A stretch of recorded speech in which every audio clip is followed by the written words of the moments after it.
Welcome back to Rowdy Rounds. I'm Rowdy. If this is your first time coming, thank you for coming in. Glad to have you. Today, what I'm going to be talking about is story time. Yeah, everybody likes story time.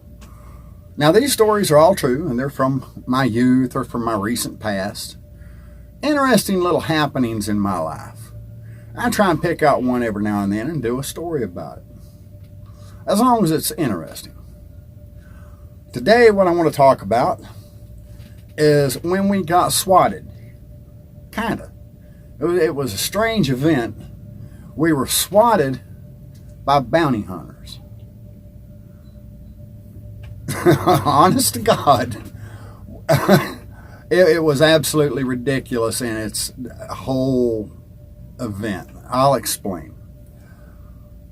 My son lives with us. He's still at home this was a couple years ago, so he was about 18. And we left him home when we went to the grocery store to pick up some stuff.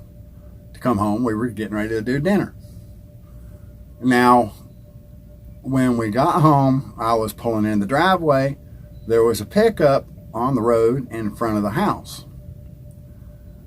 And there was an individual in the yard on the other side of my wife's truck with an AR-15 at Port Arms.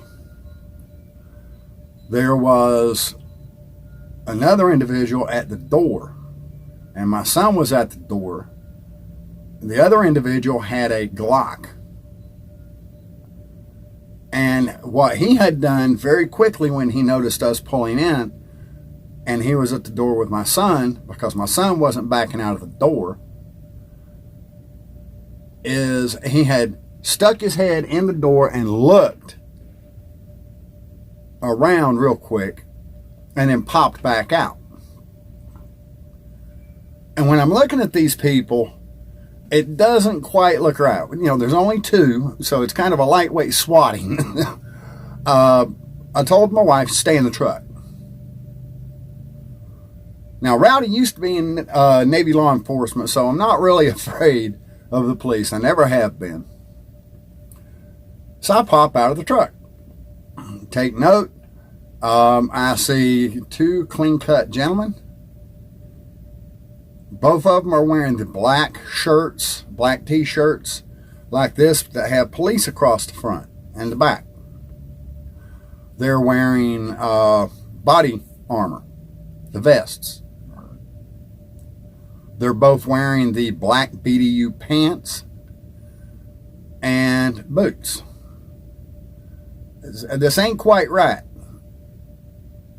And I'm not seeing any badges. So when I get out of the truck, the first thing I do is, can I help you with something?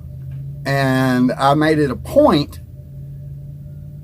to go to the outside of the individual closest to the house.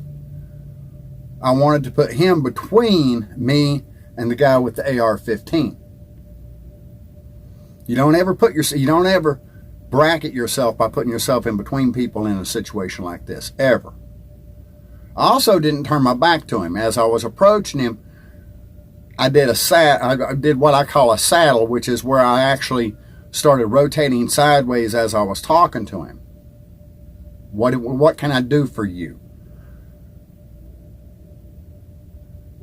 At which point the gentleman says,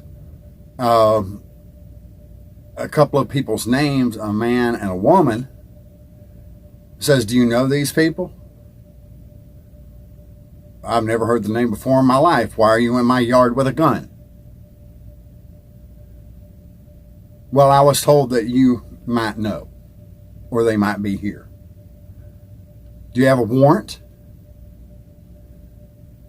At which point they produce, at best, a paper play warrant. I don't know.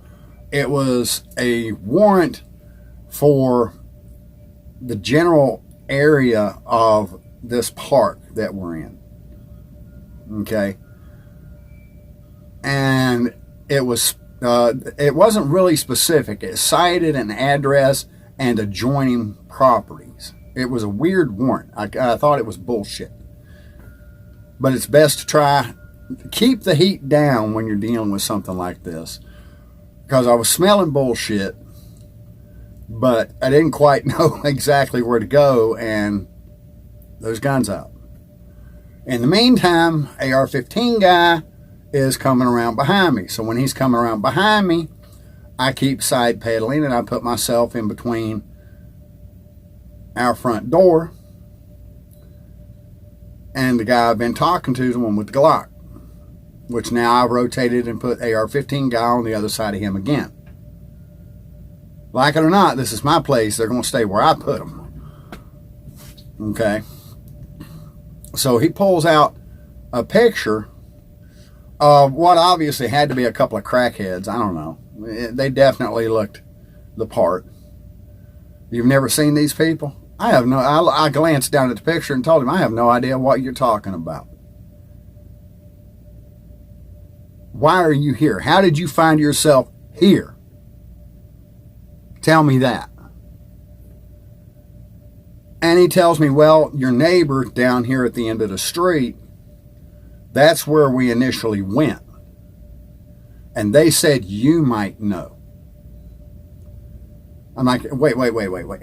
You had a warrant for a search at another house, and the people you were searching, when you didn't find these people there, said, oh, go try the cop down the road, so you came here?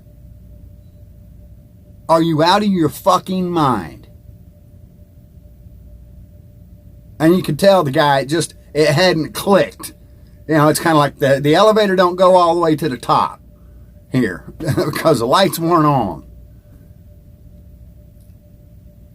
And I told him, I said, look,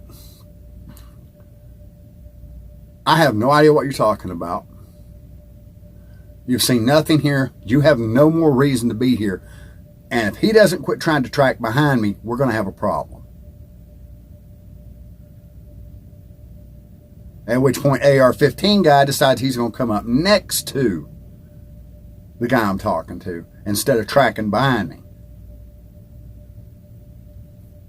And I tell him, look, you got a whole park here. Why you're at this particular spot, I have no idea, and I don't care. You're done.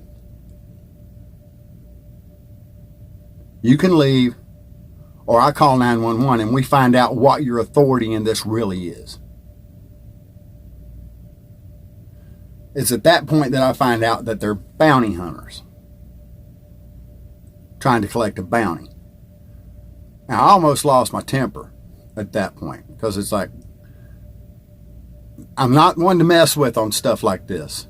I don't play games with guns, and I don't like it when other people are being stupid too. All they had to do was go to the local police department. The local police department could have named everybody that's in this area that is a problem. And it wouldn't have been me. So these guys were absolutely idiots. So they leave, and that's the end of it. Talk about dinner table conversation that night. Just unbelievable. I did follow up and call the police department. They did explain to me that they had actually been to the police department with a notification for pickup. But they had been in a hurry, they said, because they were afraid they were going to lose these people and hadn't stopped to explain anything. And the police department didn't answer questions. The police department didn't ask questions. So there you have it. Rowdy, almost, I don't know if you'd call it getting swatted or just getting, harassed by stupid people. But that's my story on that one. My name's Rowdy. That's my story time rant. You have a great day.